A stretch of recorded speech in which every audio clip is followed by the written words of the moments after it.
There's a couple of seats up here if any of you want to come up here. I'm not going to sit down, so there's a couple of seats. First of all, Charlie and I did meet through Simon. Simon has a tremendous regard for the leadership style of Charlie and what you've done here.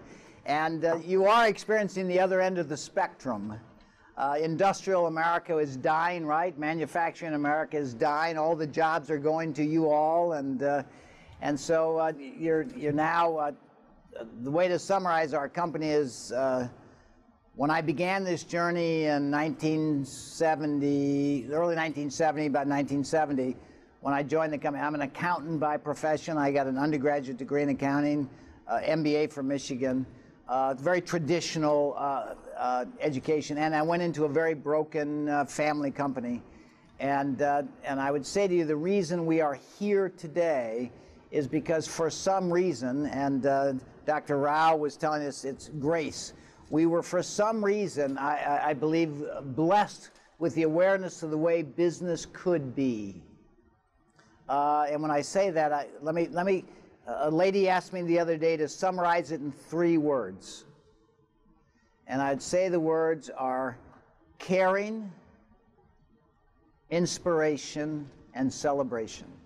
If you walk away with 3 words today, it's caring, inspiring, and celebrating. And what do I mean by that? Caring is what I mean is that to look at our team members, not employees, our team members as somebody's precious child.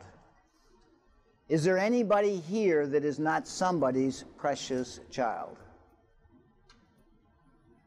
And when you look at team members not as an engineer, not as a receptionist, not as a secretary, not as an accountant, but as somebody's precious child, the view you have towards the responsibility of leadership is profoundly different.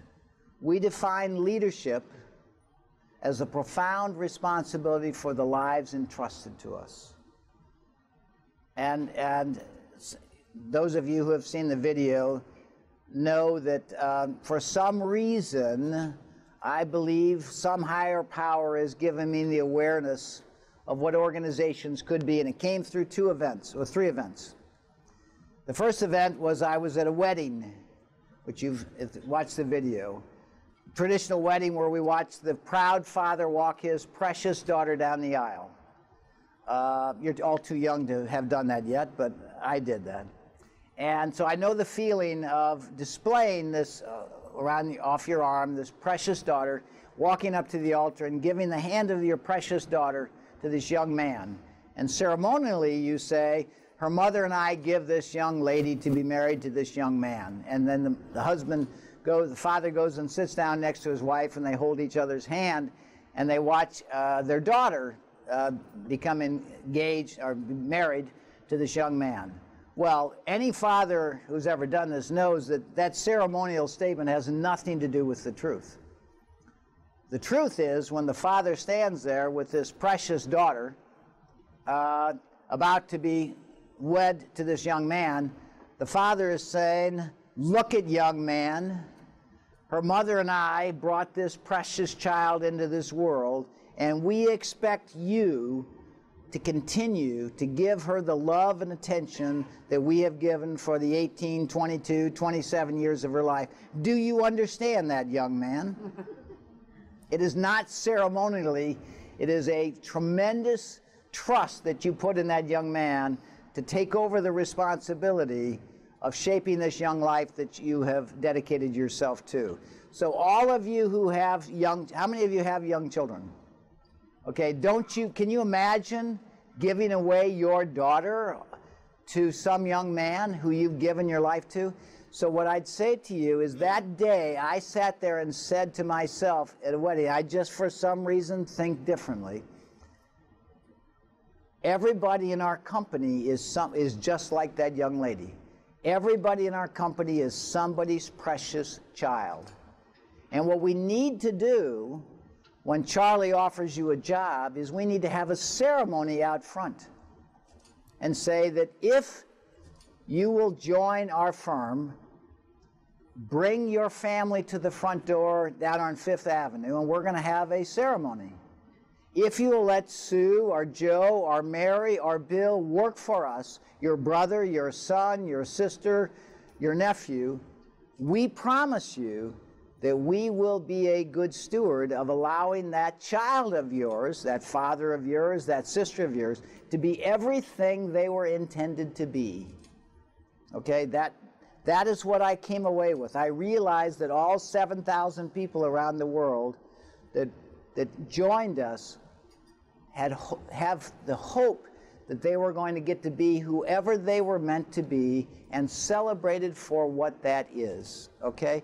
That is what caring means, that we look at people not as a function, but as a human being who simply wants to know that who they are and what they do matters.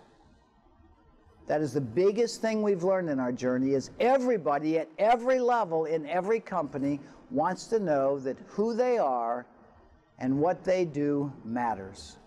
So that's caring. To view people not as a function, but as a precious human being whose life is entrusted to us for 40 hours plus a week, every week. And that if we profoundly accept that responsibility of caring, we will have a dramatic influence on their life. The second thing is inspiring. In business, we learn a broken language in business school, which is called becoming a boss, a supervisor, a manager, a foreman, instead of a coach, mentor, or leader. I took management classes, got a management degree, and I went out into the business world to get management jobs. So what did I try and do? I tried to manage people. Is there anybody in this room who knows anybody that you can manage? Anybody. You can't manage anybody, and nobody wants to be managed. They want to be inspired. But we create this feeling of managers. And I thought, in my good education, I thought my job was to learn good skills, to come out of work, so that I could eventually get one of those top-paying jobs and become a boss and tell people what to do. I thought that's the world we live in, okay? That I could tell you what to do because I'm smarter than you. That's why they pay me more than you. I thought my job was to answer people's questions and tell them. And when people came to me and said what should I do, I thought by telling them that affirmed me. That's why they paid me. That's why I had the title, the office, the windows, and the compensation. That was my job. And what I realized, it's just exactly the opposite.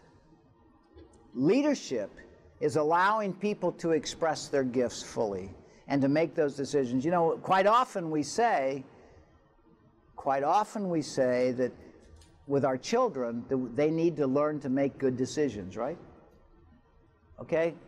It's no different.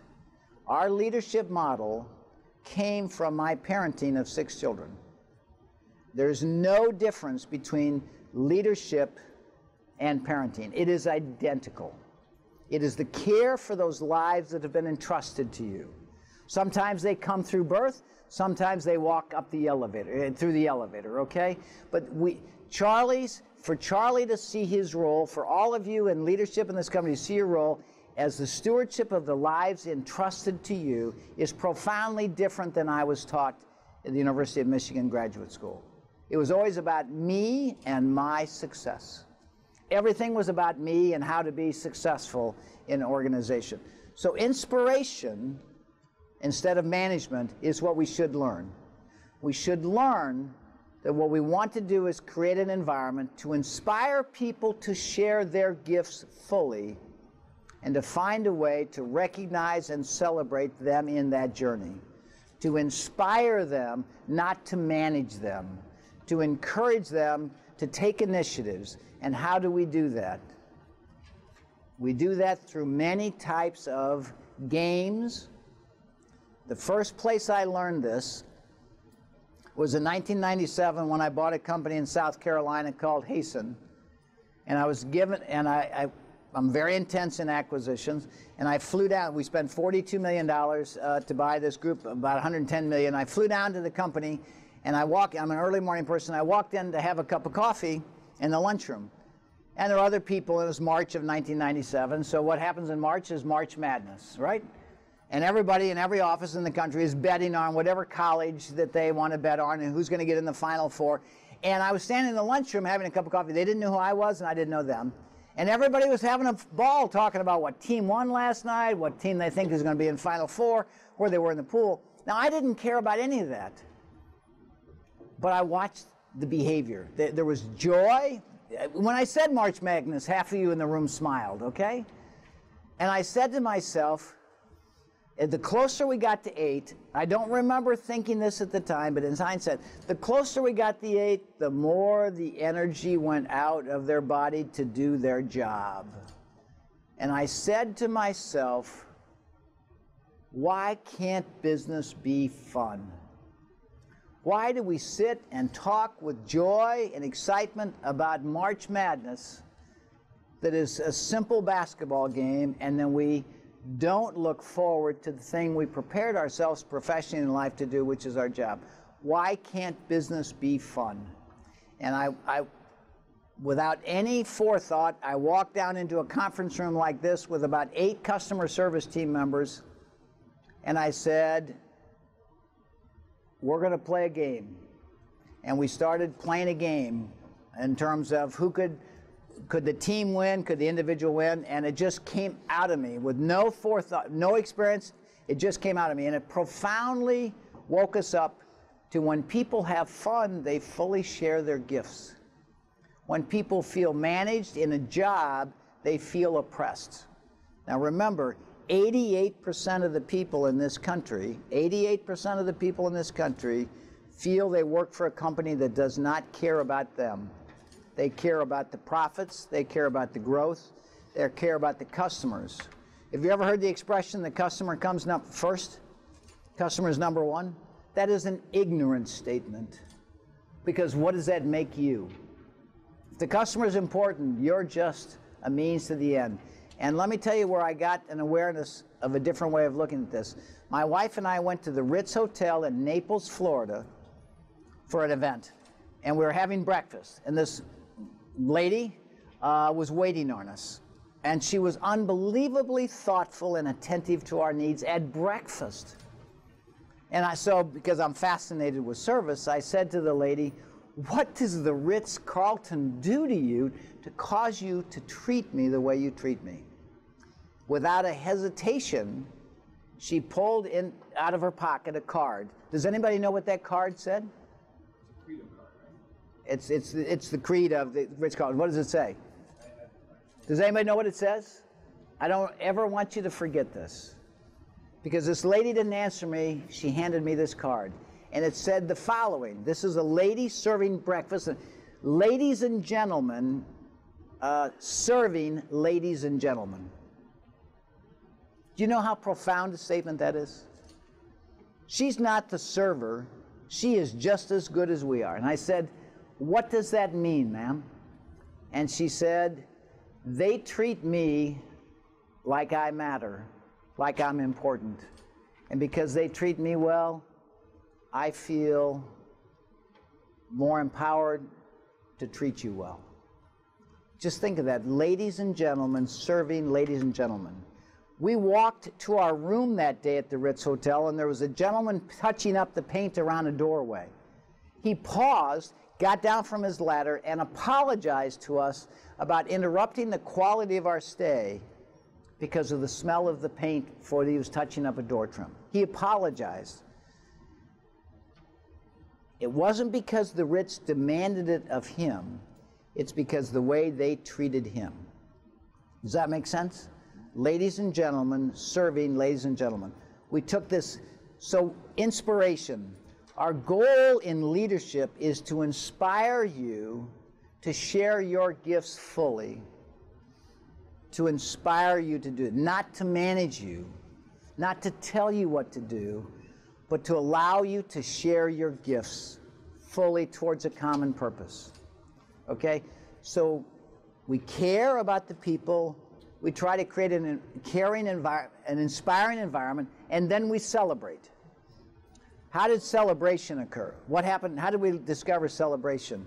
About 10 years ago, we created the guiding principles of leadership. And I went up to our northern Wisconsin operation where we initiated this, where we'd have people nominate, we had our guiding principles of leadership, and we were concerned that these principles were going to be on the wall and not in people's heads and hearts. So we were having dinner up there, and this one lady, Julie, said to me, you know, Bob, you come up and you give these inspirational talks, and we're very impacted by them, but then you leave and we kind of fall back in traditional methods of management. What could we do to bring more of a continual focus on our leadership and caring and our guiding principles? And I'm a car nut, and I said, well, I've got this Chevy SSR convertible retro car. It's a slingshot yellow.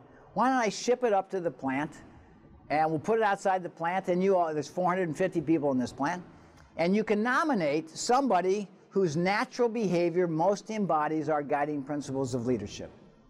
And then we'll surprise the winner. We'll get everybody out.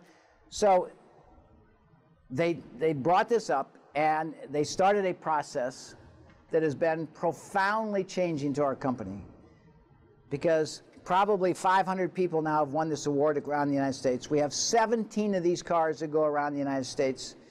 And here's what we've learned. The first, people nominate somebody who represents a true leader. The first person that won in our plant of 450 people, of all office and plant, was a lady who was an expediter in the plant that I'd never met. And they picked her as the #1 leader in the company. Because whenever you were around this lady, you felt good about yourself. She was this incredibly gifted lady.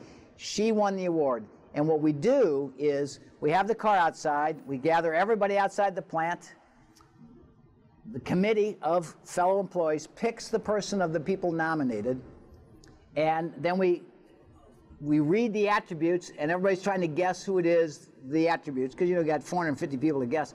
And finally we say their name, and as we say the name of the lady, the young man, the parents usually walk out from behind the wall or somewhere hidden to watch their precious daughter or son, whether he's 55 or 25, be recognized for their goodness.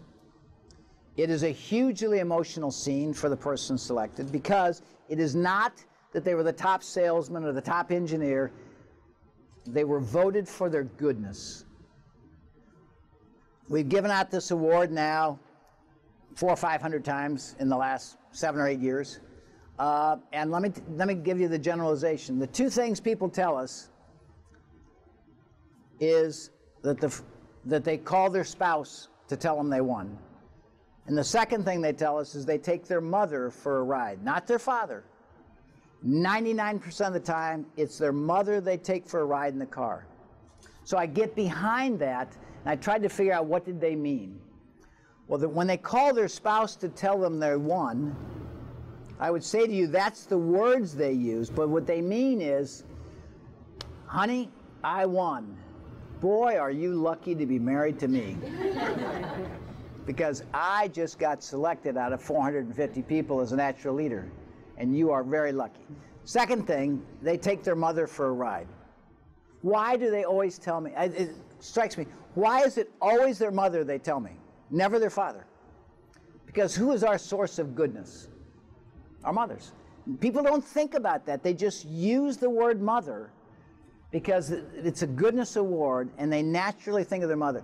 And when they say they go to take their mother for a ride, that's not what they're doing. Those are the words they use, always. They're going back to their source of goodness, and they are saying, you know, Mom, I turned out okay. And it is profoundly meaningful to the parents to be able to say that when it was chosen by your peers who work with you every day that you are that good. Now, I gave this speech giving out the car in Baltimore not too long ago, a couple of years ago, and a lady, Rita, who worked in our IT department, came up to me after I told everybody what I just told you, and we gave the award to this gentleman. She came up and said, you know, Mr. Chapman, I won 2 weeks ago. And I took my daughter up into the foothills of Virginia mountains, and we drove around in the convertible as a ball. She said, but you know, you mentioned showing, you know, taking the car and give your mother for a ride. She said, unfortunately, my mother died 2 years ago. And I said, I'm sorry to hear that. She said, but I do want you to know I did take the car to the cemetery to show my mother. That statement is how profoundly we want to go back to our source of goodness and say, I turned out okay. Even when they are not with us anymore, we want our parents to know that. So we have found that this award is, people tell us it is the most significant achievement of their life because it's from their peers and it is for their goodness. Not their achievements, their goodness. So we try to inspire people and we try to celebrate them in their journey. Now, when I give this speech, it's amazing how many times people say to me, first question, what do you do, Bob, about the people that don't get it? And I say to myself, why is it I just gave a speech about goodness and people want to know about brokenness? You know, even in the church, I gave it to 500 people in a church in Charlotte, and the first question is exactly that. And do you know why? It's easy. What kind of a society do we live in right now? What is 24-hour news? It's about the brokenness of life. We are inundated in our life about the brokenness, the rapes, the suicide, the mass murders, the high school shootings, the brokenness. That is, as a Wall Street Journal reporter once told me, what bleeds reads. So we are inundated today with 24-hour multiple channels of the brokenness of the world.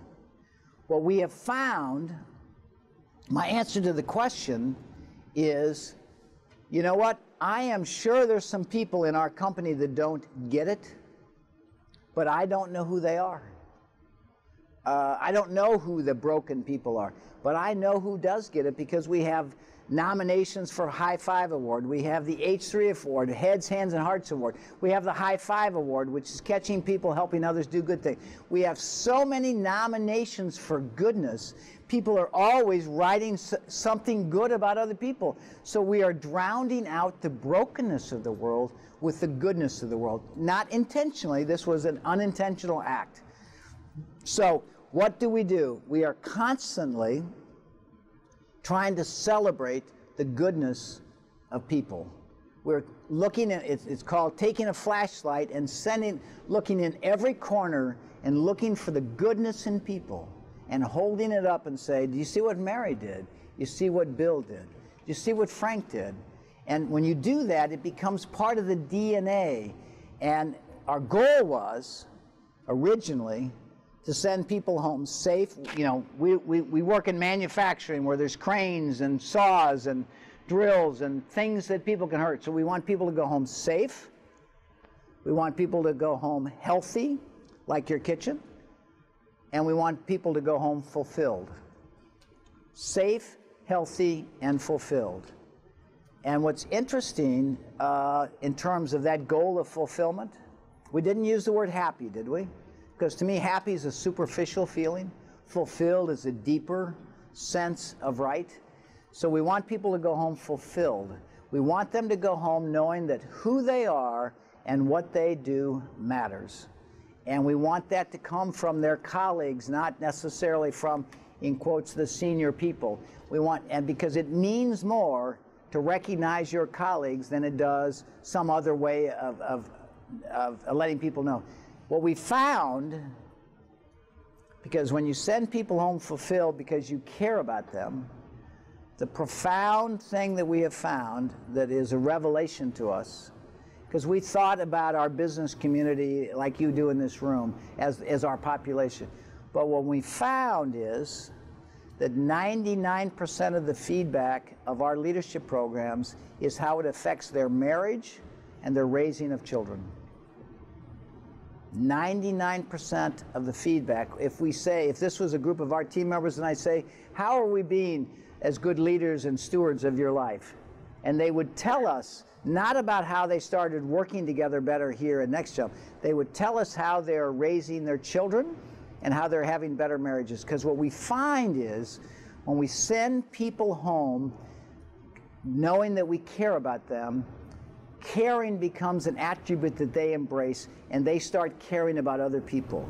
Because the University of Georgetown University and Washington University did a study of two of our largest plants, and they came back with the result of altruism, which is caring about others without expecting anything in return. What we find is a byproduct of us caring about you is you start caring about him and her and him. And we create this momentum of caring that people don't even think about. And recently, Simon and George came down to our Akron, Ohio plant. George, you've met George Flynn, who wrote the foreword to Simon's new book. George came down to experience our culture. And in the process of talking to our people for a day, George came back and said, what strikes me is what people said today, just random groups he met with, is they described it as a family. And George said, I want to distinguish. They didn't describe it as like a family. They described it as a family. Now, again, I'm going to go back in terms of listening. What George heard was the word family. But why did they use the word family? Because we're not related to each other. We're not a family. You know, we're just a group of people working together. They used the word family because what is family in our society? It's the ultimate caring unit, right? It's the place of unconditional love. It's the place of foundation upon which we build our society. So when they describe our business environment as a family, what do they mean? I feel cared for is what it said, and I care for them like they care for me. So what we found is, now, and this is, I can't overemphasize this, well, and Charlie and I were just talking about this. What we found was that when we create that environment, we dramatically improve the marriages and the families of the people that work for us. They tell us that. And I'm not exaggerating, 99% of the feedback from all of our programs is how it affects the way they raise their children and how they have their marriage. A lady in Chicago the other day, when we said, how are we doing as being good stewards of your life? She said, well, I take our communication skills class, a 3-day class, and she said, I have two-year-old twins. It has profoundly changed the way I'm raising my twins. And we taught it at work, in business, and she told us about her raising her twins. She said, my husband and I have dramatically improved our marriage, and I convinced my mother the other day I need to be who I'm intended to be instead of who she wanted me to be. 360 degrees of her relationships were profoundly affected by the way she was treated at work. So I would say to you that if 88% of Americans go home every night feeling they work for a company that does not care about them, which is a statistic, 3 out of 4 people don't like the job they're in or the company they work for, so it's both ways, okay? When we look at the breakdown in the family unit, the brokenness of children, the anger in our cities, the conflict in our cities, American business is destroying the family unit because we are sending people home broken. They may have a job, they may make good money, but their hearts and souls are broken because they feel used and abused and uncared for. That is 88% of Americans. So we look at why are kids today so broken? American business is breaking. And this has to do with hospitals. I'm sure you know, or may have heard by now, we're also working in the healthcare industry with this leadership model. We took ladies and gentlemen serving ladies and gentlemen to hospitals, and we said, loved ones caring for loved ones. Because we find in hospitals, in business it's all about the client, the customer. In hospitals it's all about the patient and the cost of care.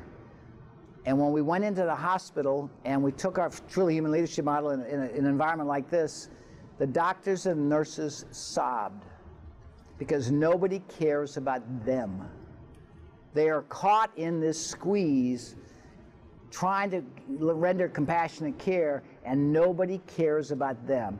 The doctors cried and we wonder why 20 to 30 people are dying in American hospitals every hour, and we're not getting the kind of compassionate care. It is safer to go to Afghanistan or to get on David's submarine, okay, than it is to go in a hospital. Hospitals are a danger zone, and the people that are trying to give you compassionate care are treated horribly in American hospitals because there's tremendous cost pressure, tremendous care pressure, tremendous standards. So we have found this in every facet of society. And I would also say to you that Simon gave me a chance to talk at the weapons school, and even in the Air Force and the military, there are similar challenges. A young man in the weapons school, they have what they call brutal honesty. After every mission, they get together and debrief. And basically, they get in each other's face and said, you could have done that better, and you could have done that better. And they're proud of that. They've been doing that since 1947. It results in the finest flying force in the world. Interesting, the gentleman who was most articulate on the base in the leadership, who was explaining the pride they had in this, I said to him, you know, because I'd never heard of brutal honesty before, I said, I'm just curious. If that person you're talking to that way was your son, would you talk to him that way? He thought a minute and he said, no. And I said, well, it's somebody's son you're talking to that way. Nobody came to defend it. Nobody in that group said, no, you don't understand. They just went silent. The next day, I said in the Air Force, give me an example. I had the squadron commanders flying these $130 million jets. I said, brilliant people, wonderful people. I said, give me a great example of leadership. And again, this is the weapons school. It's unique to the weapons school. Simon always wants me to say it's unique to the weapons school. But I said, give me an example of great leadership in the United States Air Force. Quiet. One guy raised his hand. I said, what's your example? He said, 10 years ago I had a great leader. And I said, what made him a great leader? He said, I think he cared about me. At the end of my 24 hours on the base, talking to the weapons school students, as I was leaving, a young man, probably in his 30s, who had been my escort on the base, he said the following thing to me, which I'll never forget. I said, you know, you're very fortunate to have such a great leader here at the Air Force, General Garland, that I met. And he said, well, yeah, it doesn't really matter, Mr. Chapman. He's only here 2 years, and then somebody else comes in, he'll change everything. So I thought, well, that's kind of discouraging. Then he said the following. He said, Mr. Chapman, I want you to know, as a result of listening to you for the last 24 hours, tonight when I go home, I'm going to tell my 8-year-old son what I like about him. So he didn't even know it. He took brutal honesty home with him every night. The way he was treated, he treated his son. So I would say to you, in our business leadership model, we have learned that the way we treat you will profoundly influence the way you treat those loved ones that you live with. Your boyfriend, your husband, your significant other. It has a dramatic impact. And if we treat you the way you deserve to be treated, with care, compassion, trying to allow you to be whoever you were meant to be, you will go home a more loving and caring person for those people you interface with, and a lot of the conflict we feel in American families will end. So you know, obviously we call it, you know, caring, inspiration, and celebration. We begin by caring about each one of the people whose lives are entrusted to us, inspiring them to share their gifts fully, and celebrating their journey, whatever it is, the highest level we can. So that is what has led us to what Simon calls truly human leadership, which is the stewardship of the lives entrusted to us. There's no difference between Charlie should feel the same about you as he does his precious son. He just showed me a picture of sliding, because you are just as precious as his son. And if we take that attitude, the world we know it would be dramatically different. My hope is, and our inspiration of our team is, and Simon and I believe this, Simon and I believe we're going to change the world.